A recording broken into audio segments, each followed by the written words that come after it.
Professor Avi Loeb is the former head astronomer for the astronomical department at Harvard University, and in 2017 he became interested in what astronomers regard as the first genuine interstellar object observed to have entered into our solar system. He's written many articles, a book, and more recently he's co-written a paper that speculates that some of the UFOs that are being sighted around the world may be from an extraterrestrial mothership. You are listening to Exopolitics Today with Dr. Michael Salla, your source for the uncensored truth regarding the human, extraterrestrial, global, and political agenda. Click the like button and subscribe to this channel. And now, here's Dr. Michael Salla. Well, thank you, Professor Loeb, for appearing on Exopolitics Today. Thanks for having me. Well, I'd like to begin with Oumuamua because it was such an extraordinary object that astronomers observed, and it was something that was shaped like a kind of like cigar, a very long object. You describe it as being a flat football field sized object, and its behavior was strange. That led to you, when you looked at the data, coming up with a very radical hypothesis. So why don't you just explain to my viewers exactly what happened? Yeah, so this was the first object discovered by astronomers from outside the solar system, the size of a football field indeed. It was identified when it passed close to Earth, within a sixth of the Earth-Sun separation, and was classified, flagged as a near-Earth object by a telescope in Hawaii, whose purpose was to find near-Earth objects. And what was strange about this object was that it was moving too fast to be bound to the sun. So it came from outside the solar system, the first one identified ever. And this survey of the sky only occurred over the past decade. We couldn't detect objects as big as a football field from the reflection of sunlight within the Earth-Sun separation before that. So that's why it opened a new window. I was surprised by this because a decade earlier, I forecasted that this telescope should not see anything from outside the solar system because we estimated the abundance of such rocks that we find in the solar system that may have been kicked out to interstellar space. And we found that it shouldn't see anything by a factor of 100 to 100 million. And then this object was discovered. So that was intriguing. But as this object was tumbling every 8 hours, the amount of sunlight reflected from it changed by a factor of 10. It was clear that it has a very extreme shape. And the best fit to the variation of sunlight was that of a flat object. Moreover, it came from a very special frame of reference, the so-called local standard of rest, which is the rest frame of the Milky Way galaxy near the sun. So why would an object that comes from another star be at rest in that frame? The stars are buzzing by at tens of kilometers per second. Only 1 in 500 was so much at rest as this object was. And so then as time went on, the object, in addition to its extreme shape, which was most likely flat at the 90% confidence, it exhibited an excess push away from the sun. And in fact, there was another paper even today that confirmed the original finding, that there was some mysterious force pushing it that declined inversely with distance squared from the sun. And there was no evaporation of this object, no dust or gas around it that could give it the rocket effect. And the Spitzer Space Telescope looked very deeply, couldn't find any traces. It was definitely not a comet of the type that we're familiar with. It was also not an asteroid of the type that we're familiar with because it was pushed away from the sun. So what was it? Astronomers were not clear about it. I said, well, maybe it's a very thin membrane that is being pushed by reflecting sunlight. And nature doesn't make such things. So very recently, just a couple of months ago, I published a paper suggesting maybe it was a piece from a broken Dyson sphere. This is a sort of a mega structure that advanced civilizations may build around the star to harvest the energy of the star. And after a while, these things break up, either because of asteroid impacts or because the star evolves, becomes hotter, and then pushes away that kind of a megastructure.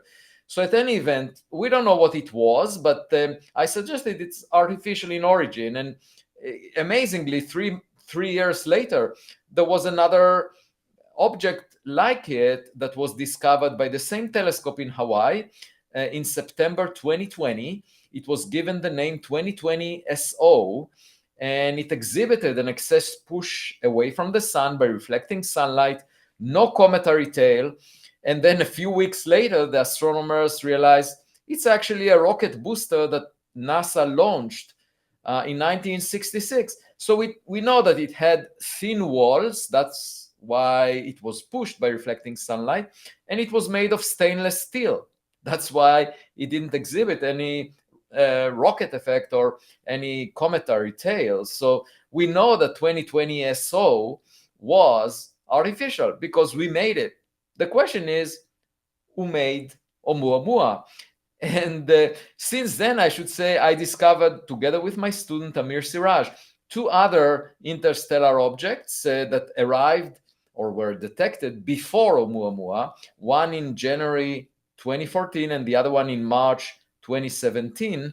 And they were meteors, roughly a meter in size, that collided with Earth and then exploded in the lower atmosphere of the Earth, like meteors do. But the two of them were the toughest among 273 space rocks in the catalog that the US government compiled of meteors.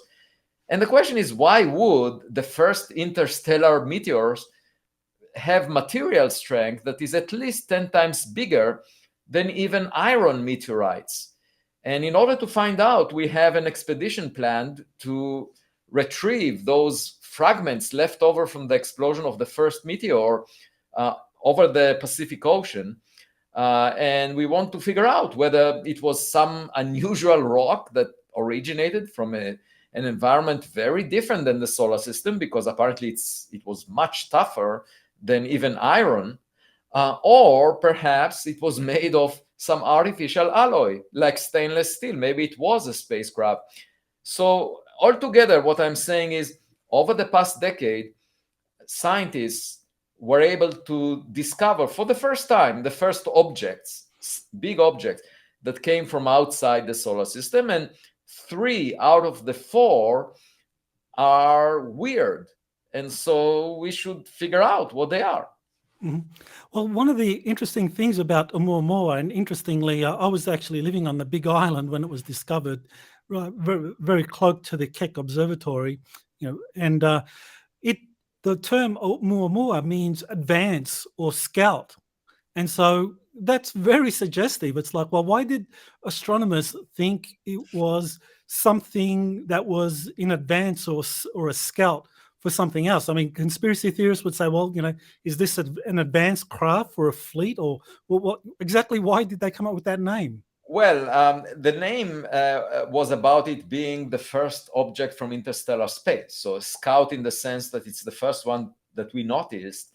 But actually, the email, I saw the email message of the discoverers, and they said it looks really weird. So everyone expected it to be just like a rock from the solar system that we are familiar with. It's sort of like going to your backyard. You are used to seeing the rocks. In the case of the solar system, our backyard, we're used to seeing asteroids or comets. And then suddenly you see something different. Doesn't look like a comet. At first it was called a comet. Then it was realized, no, it's not a comet of the type that we're familiar with. And then people say, oh, well, maybe it's an asteroid. But then it doesn't look like an asteroid. It has a flat shape with a very extreme geometry, and it's being pushed away from the sun. That's not what asteroids exhibit. And it's sort of like finding a tennis ball among the rocks that came from your neighbor and basically delivers a message that not everything is rocks in your backyard. And, that was a difficult pill for the astronomy community to swallow. And I did not feel attached to rocks. I mean, as far as I'm concerned, if there is no cometary tail, it's not a comet. But a colleague of mine just half a year ago, wrote a review paper about Oumuamua, and he wrote an email to me saying, I just finished a review about the comet Oumuamua. And I told him, what do you mean by the comet Oumuamua? How can you call it a comet in a review paper? I said, we all know that it was not a comet. And my colleague said, well, I have this theory that when we looked at it, it didn't have a cometary tail, but when we didn't look at it, it had a cometary tail. And I said, well, that's just like going to the zoo and looking at an elephant and arguing that it is a zebra, but it shows its stripes when we look away. How can that be the view of the mainstream? That makes no sense. So I feel sometimes like the kid in Hans Christian Andersen's folktale, who said that the emperor has no clothes. And in this case, Oumuamua is the emperor and the clothes are the cometary tail. It's not a comet. And everyone around me say, no, it's actually a comet, but the cometary tail is invisible. And there was actually a Nature paper just a couple of weeks ago talking about an invisible cometary tail, and we showed that the paper had a mistake in terms of calculating the surface temperature. We wrote a paper a day later about it. But people are so eager to make it normal, to make it just a water iceberg, even though it didn't look like a typical comet. And it got to the point that we wrote this paper with my colleagues showing that the Nature paper has a mistake, by a factor of 1,000,000. They missed a term in the energy equation. And when I pointed this out to reporters who just mentioned the Nature paper a day earlier, they said, we don't want to add anything to our report because it will confuse our readers if we now say something is wrong with the Nature paper. And I ask myself, when we look at politics, we often complain that politicians do not attend to evidence, do not use rational thinking. Yet, even in the context of science, you find mainstream journalists, science reporters, and as well as practitioners of science, just trying to call an elephant a zebra. One of the people that you have interviewed or you've been working with in the past was Professor Stephen Hawking, and in 2010 he made a really interesting comment concerning the SETI project, putting out radio transmissions, looking for signs of extraterrestrial life. And Professor Hawking thought that this was a dangerous thing to do because hostile extraterrestrials might respond, that he thought that extraterrestrials would be more advanced and that would be very similar to the conquistadores when they came to the New World and conquered the Americas. But very recently, in April this year, April 10, you wrote a paper where you believe that extraterrestrials offer benefits and are not an existential threat. So why did you write that paper? That's right. Stephen Hawking visited my home for the Passover Seder, actually, in April 2016. And that was a year and a half before Oumuamua was discovered. I was not that much into the search for extraterrestrial technological objects near Earth at the time. And so I didn't really confront him.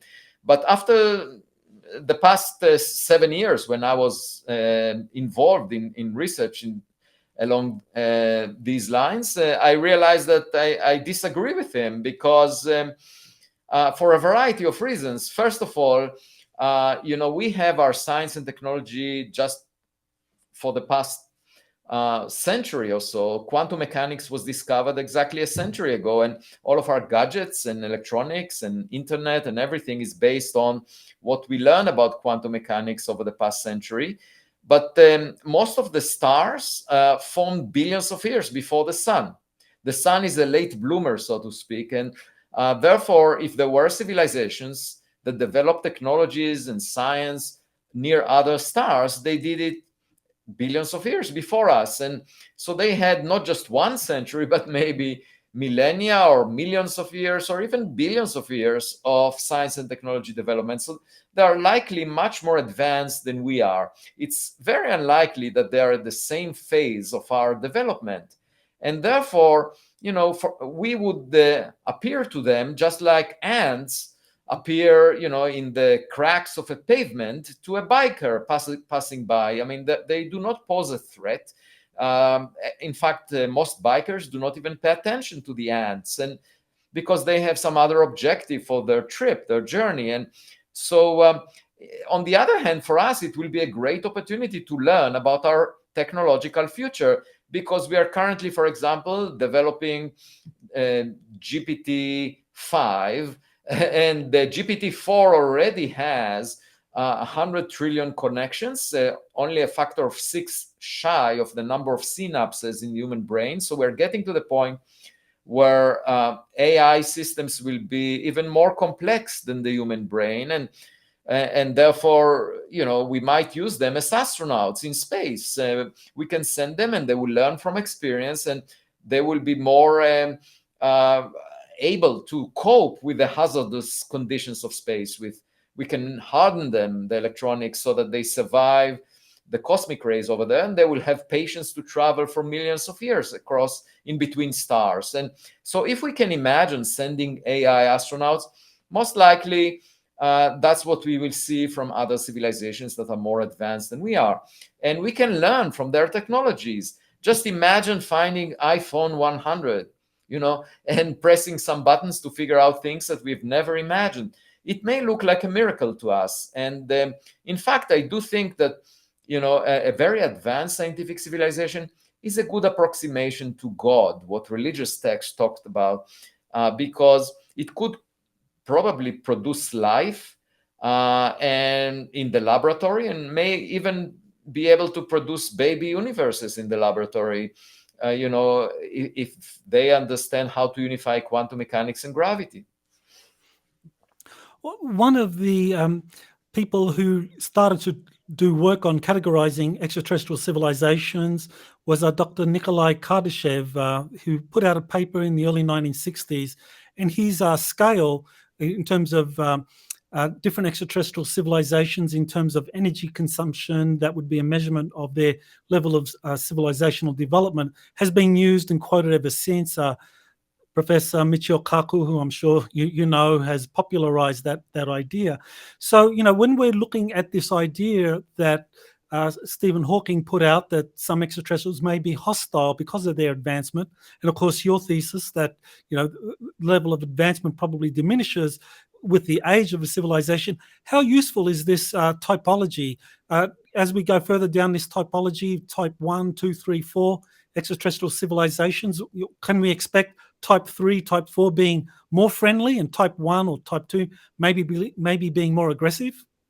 No, I mean, these categories are based on the amount of energy being harvested by the civilization. So, we at best currently are trying to harvest the sunlight that is impinging on the surface of Earth. And of course, one can imagine a civilization that goes beyond that and uses a Dyson sphere to harvest the energy output of its star. And then you can go even beyond that and imagine using all the energy output from all the stars in the galaxy. But the way I categorize civilizations is differently. I think, the simplest civilization is just adapting to nature, the way nature is in terms of resources. We were in that phase.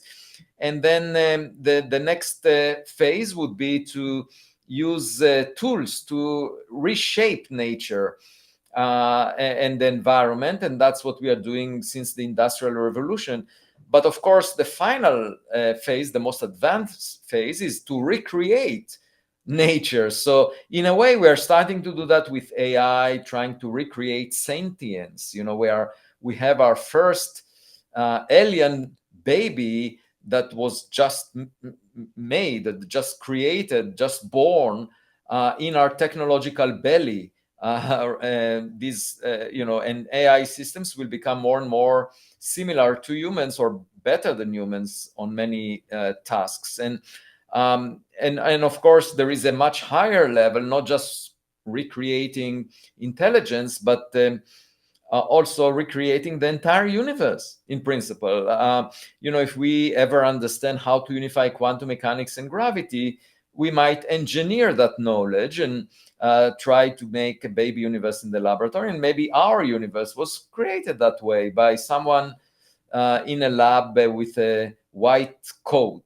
But the other reason I'm not too worried about an encounter is because I believe in the fittest surviving in interstellar space. By the way, we shouldn't worry about microbes the way that the indigenous tribes, suffered medical disasters as a result of those viruses, the bacteria that were brought by the European visitors, just because the European visitors were biological. I don't think that we are likely to encounter biological creatures. We are most likely to encounter technological gadgets, and they will not bring disease to Earth. And moreover, in terms of the fittest surviving, I believe that the peace-seeking civilizations are more likely to survive, because the others, the more aggressive ones, they suffer in conflicts and may get eliminated. They will not live very long. So the ones that thrive, the ones that reach great distances, are most likely those that are not aggressive. That would be my sort of optimistic view on all of this. And I should mention an anecdote. We are investing every year $2 trillion in military budgets worldwide. And just imagine if our civilization decided to listen to John Lennon's words. Imagine all the people living in peace. And if we were to accept those words and use the surplus of $2 trillion a year for the scientific mission of sending crafts to interstellar space, we could send a CubeSat, a probe, to every star in the Milky Way galaxy, tens of billions of them, by the end of this century. That much money per year can allow us within this century to send a probe towards every star. And I say, if we can do that, someone else may have done that in the past billions of years. And it takes less than 500 million years to traverse the Milky Way galaxy, the disk of stars, with chemical propulsion. So the one that we are using right now. So there was plenty of time for them to arrive to us. And, in the past 70 years, the SETI community was just searching for radio signals. That's a very primitive technology. Also, radio signals are, they move at the speed of light. It's just like waiting for a phone call. If nobody is calling you at the time that you're waiting, then you will not hear anything. Whereas if you were to check your backyard for objects or your mailbox for any packages, those can accumulate over time. You don't need the sender to be alive when you're finding them. And in fact, the gravity of the Milky Way galaxy traps those packages. Any chemical rocket moves at a speed that is 10 times slower than the escape speed from the Milky Way galaxy. So all these packages sent over the past billions of years by technological civilizations that may have predated us are still around, and we can look for them. I know you have created the Galileo Project out of Harvard University. So the website states the goal of the Galileo Project is to bring the search for extraterrestrial technological signatures of extraterrestrial technological civilizations from accidental or anecdotal observations and legends to the mainstream of transparent, validated, and systemic scientific research. So exactly what extra signatures? Yeah, so first I should explain that I wrote a book about Oumuamua called Extraterrestrial. I have a new book coming out in August 2023 that is called Interstellar. And after my book Extraterrestrial came out, it became a bestseller. It had 28 editions, 3 of them in Spanish. After it came out, I had about 2,500 interviews over the past couple of years, and a lot of people came to my home to visit me, and among them some multi-billionaires that decided to donate to my research account at Harvard University. And that allowed me to found together with Frank Laukian, one of them, CEO of Brooker, to establish the Galileo Project. And the idea is simple, that it's about time now for a scientific research project to search for technological objects that may have been manufactured by extraterrestrial civilizations near Earth. I mean, we know that we sent 5 probes out of the solar system. That's Voyager 1, Voyager 2, Pioneer 10, Pioneer 11, and New Horizons. And they're making their way out of the solar system in 50 years. Over the past half a century, that's what we did. But, you know, if we have more time, we will send many more in the future. And other civilizations may have done that already. So to me, it makes complete sense, rather than argue about the question whether there are objects near Earth, to actually look for them. And that's what the Galileo Project is doing in 3 different directions. One is to date the next Oumuamua, find another object like it, and this time around get much better data, because we have the Webb telescope and it's 1 million miles away from Earth. So if we look from a telescope on Earth and the Webb telescope, we can pinpoint the trajectory of such an object in 3 dimensions very precisely and infer whether it has propulsion. In addition, there will be the Vera Rubin Observatory in Chile within a year that could identify many more objects like Oumuamua. So that's one branch of the Galileo Project, considering the next Oumuamua, dating the next Oumuamua, and we have a dating app, the Vera Rubin Observatory, for that. And then a second branch has to do with interstellar meteors of the type that I mentioned before, and we are going on an expedition to figure out whether it was artificial in origin, just because it was tougher than all previous meteors that originated in the solar system, and that's the first one from interstellar space. So why should it be so unusual? And hopefully this summer 2023, we will know what it was made of, and whether it was an artificial alloy. So that's the second branch of the Galileo Project. And the third one has to do with unidentified aerial phenomena that the US government talks about. The Director of National Intelligence that delivered 2 reports to the US Congress. There is a new office, AERO, led by Sean Kirkpatrick. What we did within the Galileo Project is assemble the first observatory dedicated to monitoring the entire sky 24/7 in the infrared, in the optical, in the radio, and in audio. And the data that we are getting about objects in the sky is fed to artificial intelligence software, where we are trying to classify the objects we see. And all we need to do is decide whether we see a natural object like a bird or a bug, or we see a human-made object like a balloon of the type that the US government shut down, or maybe a drone or an airplane.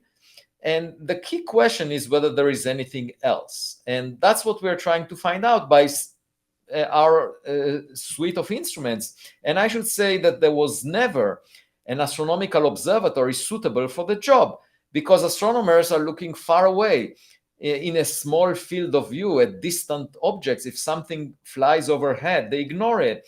So we had to assemble a new type of observatory that never existed before, with off-the-shelf components. And the sky is not classified. The only reason the government classifies their data is because it was collected by classified instruments, classified sensors, and they don't want adversaries to be aware of the US government capabilities in that regard. So the way I see it is the Galileo Project is complementing government, because government is focused on national security threats.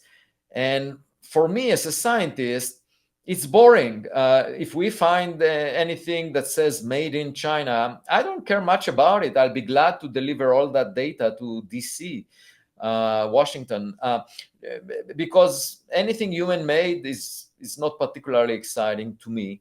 Of course, it's the day job of people in government to figure out those things. And if they shoot down balloons, that's a blessing as far as I'm concerned, because they reduce the clutter in the sky and I have less noise to worry about. I'm just focused on the third category, other. Is there anything other? There is even a funder of an observatory of the. So we are making copies of the first observatory that is on Harvard University property. And so we have 2 copies in the making right now. And one of them is funded by a donor who said that she is interested in birds very much. And so we will deliver an album of all the birds flying overhead. And because again, I don't care much about birds. And so what we care about is, even if one of all the objects is of outside of this Earth from an extraterrestrial origin, that would be worth the entire endeavor. It's possible that almost all of the objects are from this Earth, and I would not care about them. So that is the third branch of the Galileo Project, and we're currently collecting more data than was ever collected on unidentified aerial phenomena in the past, because we have a dedicated scientific observatory that is looking at the sky 24/7. It's not anecdotal. It's not someone pulling an iPhone and looking at the sky at a given instant. There are a lot of reports, but the data that exists out there is not trustworthy. It's not of scientific quality. So we are trying to make it rigorous and careful and analyze the data not by the human eye, but with artificial intelligence. Yes, I think that's a very important issue, is the scientific rigor that is applied to observations of UFOs. And I think that third branch is a critical one, certainly one that I'm interested in. And I know the Galileo Project website distinguishes between accidental or anecdotal observations and systemic scientific research. But is that a clean distinction? I mean, to me, these things can get very easily blurred. When we're looking at some of the data accumulated over the last 70 years concerning alleged UFO crashes, there's a book that came out called Magic Eyes Only, that's about 10 years old now, and it presented data on 74 UFO crashes around the world dating from the late 1800s. So there's an abundance of data. Some of it, as you say, is anecdotal. Some of it concerns government witnesses. Some of it are images. Some of it are kind of like technical signatures. So, when we're trying to distinguish between a purely scientific enterprise, systemic research, versus anecdotal, is there such a clear dividing line, or is it really blurred? And I wonder whether a book like this presents something that would be of scientific interest. Well, these are all intriguing reports, and they motivate my interest in the subject, but they are not scientific quality data. And I can explain that very simply. Consider the Soccer World Cup in Qatar. Okay? There were lots of people in the audience. They had a lot of cell phones. They were all taking pictures of what happens in the field. And then there was an event. The question is, should we give a penalty or not? What did FIFA do? They didn't go to the spectators and ask them for their cell phone cameras to figure out what really happened and whether a penalty should be awarded. They didn't go to the players and ask them, do you think there was a penalty here or not? What they did is use cameras that were fully under control, looking at the field with high resolution and letting the referee look at the video and decide. That's the difference between scientific evidence and casual anecdotal evidence. And the worst type of evidence is human testimonies, because we all know that when there is a car accident and a number of people are involved, each of them gives a different report. And how is it possible, given the fact that it was the same event? Well, it has to do with human psychology. It has to do with wishful thinking, without not having a fully coherent sort of introspective view of what's going on. And instruments are not like that. If you have full control over them and they are well calibrated, you have a much better idea about what really happened. So I'm not saying the eyewitnesses are lying or they didn't really see something unusual. I'm saying it's intriguing what they're saying. Okay, therefore I want to get high quality data, but I cannot write a scientific paper in physics based on what people tell me. That is not the scientific method. The scientific method is relying on instruments that are well understood, not just the instruments that you find on the street. These are instruments that you calibrate, you understand their response to things that you know. Just to give you an example, suppose you want to figure out how luminous something is. Well, you put a light bulb in front of it and you know how many watts are emitted by the light bulb, you know the distance, and then you calibrate your instrument this way. That's called calibration. But if you just see a bright source of light and you say, I think it was really bright, that's not really the scientific. Or if Ukrainian astronomers say, oh, we see dark objects that are, we believe they are at 10 kilometers distance based on how dark they are relative to the sky, which is pretty much what they did. They didn't have triangulation. And they say, well, these objects move at 15 kilometers per second, more than the escape speed from the Earth, and they look completely dark.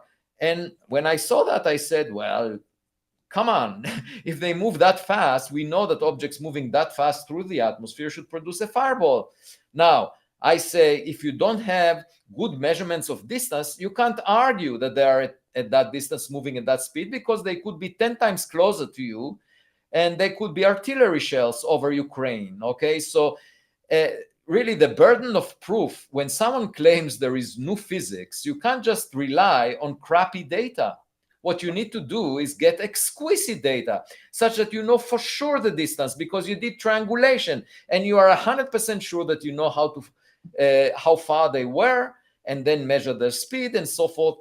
Only then you can argue for new physics or something that is beyond what we understand. Well, can I just jump in there?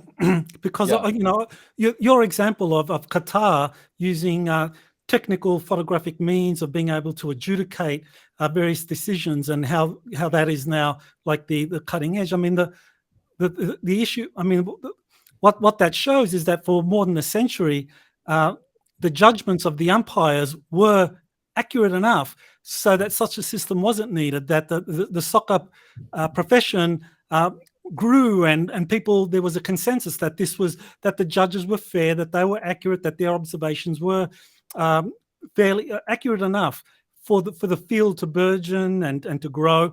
And so, you know, this makes me kind of like raise the perspective that, you know, what you have been describing is very much a kind of bias from many astronomers or many of those in the physical sciences. I mean, I was trained as a political scientist. So in the social sciences, we rely on human testimony. You know, we rely on people's observations and judgments of what's happening around them.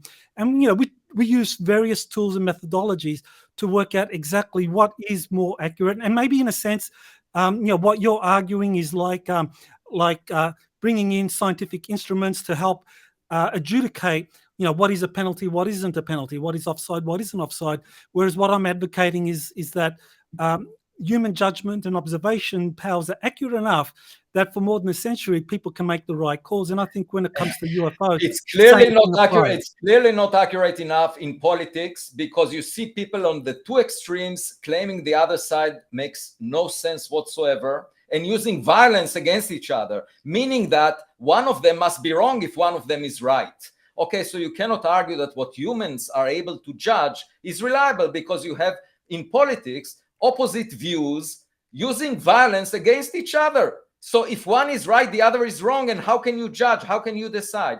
You see a lot of people being put in jail, and then DNA testing shows that they are innocent. I would never rely on a human being in figuring out the truth about the universe. Okay, we have a lot of examples throughout human history where humans made mistakes over and over again. And it started at the time when they said that the Earth, humans are at the center of the universe. That sounded so reasonable to people for 1,000 years. I'm not talking about you for 5 minutes thinking this is right. I'm talking about the entire of humanity for 1,000 years claiming that we are at the center of the universe. And if you were to ask everyone, they would say, of course, Look at the sun. It moves around the earth all the time. Of course. And you would say, of course, human judgment says that. And I can look at the sky and I see the sun moving around the earth. And you would say, of course, that is the right thing. And we should put Galileo in house arrest because he dares to say, look through my telescope, and you would see data from an instrument that violates your conviction. Okay? And you would say, I don't care about instruments. I know since the days of Aristotle, for 1,000 years, that we are at the center of the world, and I will put Galileo in house arrest just because he wants me to look through his telescope and use instruments to figure out the truth. Okay?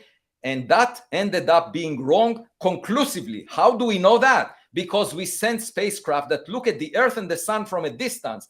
And the last one, Orion, shows the Earth as a blue marble moving around the sun.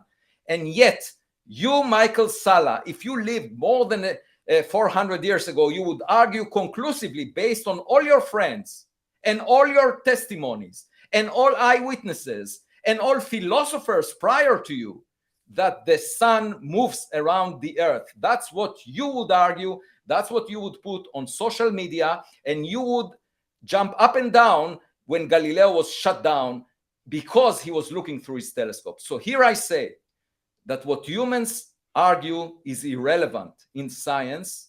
What we should use is data obtained by instruments that are well calibrated and look at the sky, because we were proven wrong. Now, not only in the context of the earth being at the center of the world, and I'm repeating, for 1,000 years, people were sure about that.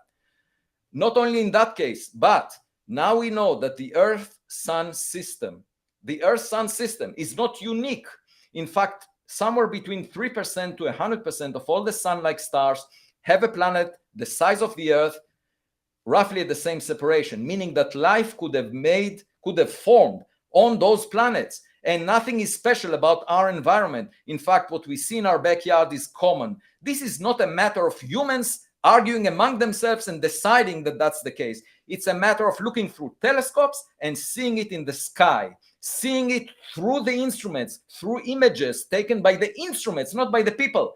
The instruments give us this data. So now we know the Earth-Sun system is not unique.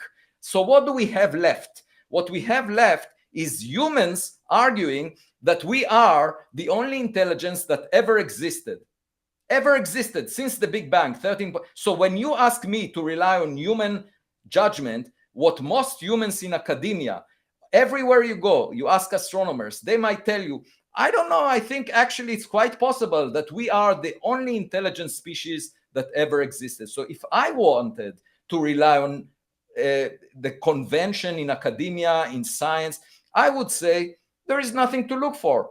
It's a self-fulfilling prophecy, just like we are at the center of the universe. The only thing that we can hang to right now is to say we are the only intelligent species ever existed since the Big Bang. Albert Einstein was the smartest scientist who ever lived in the last 13.8 billion years. That would be the convention these days that you want me to surrender to, that you want me to listen to, because people say that. And I say, I don't care about what people say. I want to figure it out. And if I see a technological object in my vicinity that is coming through images that my telescopes are detecting, that's no different than Galileo realizing the Earth moves around the sun, because I'm using instruments to figure out the truth.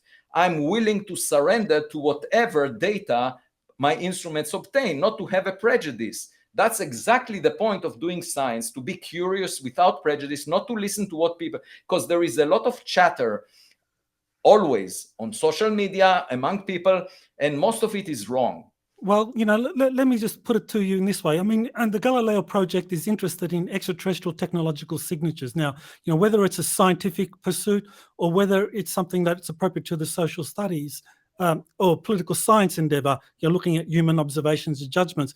If we'd take a third approach, which is the intelligence approach, you're an intelligence analyst in, whatever intelligence organization around the world, and your job is to search for extraterrestrial technological signatures. You're going to look for the scientific data, which is, you have an abundance of that. But as an intelligence analyst, you would also be responsible for looking at, well, what are the human sources of intelligence on this? Have there been reports of these extraterrestrial technological signatures? Have people come across crashed craft? Would we look at that? So, ultimately this comes down to the question, when we're looking at UFOs, this third branch that the Galileo approach is interested in, should we limit ourselves to a purely scientific perspective as you've outlined, or should we take, say, the approach of the intelligence community, which is looking at all of the sources of the data? Well, let me offer you a third possibility. Why don't you go and listen to people that are high on drugs or put goggles on their head? Okay, these people witness a virtual reality, and they will tell you it's as real as the reality we live in, because in their goggles they see something. Why don't you listen to them? Why don't you go on a person that is high on recreational drugs and tells you, I really feel something about the quantum universe and there is something moving faster than light? All these things are human made. I don't care about what humans make up. That's not really the task that I have as a scientist. My task is to figure out the reality that we live in, not the reality that you can see through goggles or through recreational drugs or through hallucinations or wishful thinking or whatever, that you see a lot in politics, you see a lot in other disciplines. That's not really the reality that I'm trying to figure out. I'm trying to figure out the reality that we all share, out of which we build our gadgets, out of which we build our technologies, which serves us on a daily basis. The cell phone that we are all using is not a matter of human opinion. I mean, it was developed as a result of understanding nature, the reality that we share, at the quantum level. And that would not be possible if it was up to humans and not instruments detecting that reality, because nobody expected quantum mechanics to be there. Nobody. Michelson, a very famous physicist, at the end of the 19th century said, physics is almost over. All we need to do now is figure out the constants of nature to the 5th decimal point. And he said that at the end of the 19th century. Then 5 years later, Albert Einstein realized, actually, space and time are completely different than we thought before. They're not absolute. And then 15 years later, he realized that the curvature of space and time is gravity. And then 25 years after Michelson's speech in Chicago, the University of Chicago, quantum mechanics was discovered, and we realized that, in fact, what we think of reality is not really the reality that we live in. And all of these revelations came about after humans were sure that they understand, not just humans, physicists. So how did it come about? It came about because of data that was obtained that convinced us that indeed we don't fully understand. And right now, there are lots of holes in our understanding. For example, we don't know what most of the matter in the universe is. We call it dark matter. And then we don't know what happened before the Big Bang, what happens inside a black hole. There are lots of things we don't know, but the way to figure them out is not to ask people. The way to figure them out is by consulting nature. And the same is true about one of the fundamental questions that we have, which is, are we alone? Okay. And to answer this question, we should not ask people. We should look through our instruments and see if there is any evidence for any neighbor that we have. And by the way, this would give us a meaning to our life, because Steven Weinberg, who won the Nobel Prize in Physics, in his book, The First 3 Minutes, at the end of the book, he said, the more comprehensible the universe is, the more pointless it looks. And I say, well, it looks pointless if you focus on particles and radiation that have no life, like stars, galaxies. But once we find a partner, it will give a meaning to our existence.